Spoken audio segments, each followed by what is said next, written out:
So let's go over, now that we kind of broke down the two major, let's go over another categorization. This time it breaks it up into more, a little bit of pieces. So generally he gives you a category. By the way, there's more fallacies. There's honestly almost like an endless kind, because it really, like if you've ever known mathematical rules, right? Regulation in algebra, things like that, these rules like associated property, commutative property, all of that, all of those are what? They're logic. Okay, so he says, for example, here, this can be given into broad categories, categorizations, or categorized into. And then he says formal fallacies, which we went over. Informal fallacy is another one that we already went over. So one is an argument, the other is in content.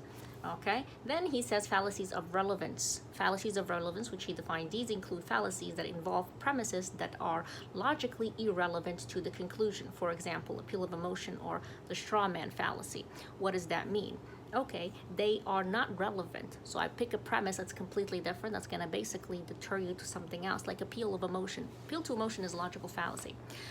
Basically, when I present things in a pathos, when I present things and I'm all emotional, what am I doing? Angering you, right? I am appealing to your empathy, to your compassion. I am basically trying to appeal. This is really the biggest form of manipulation, and by the way, seems to happen automatically with algorithms and echo chambers. This is why we are so divided as a nation, right? Because we have people on polar sides. Why? Because people look at something, then all of a sudden they're going to see more and more and more and more in their world. It's like, echo chamber all over. Okay, so let's go on to the next ones. All right, fallacy of defective induction. These are one of my favorites. These are fallacies where the premises are related to the conclusion, but they provide weak and insufficient support. The hasty generalization is the primary example. For example, okay, one man smoke, all men smoke, they're constantly smoking. Okay, we do this all the time.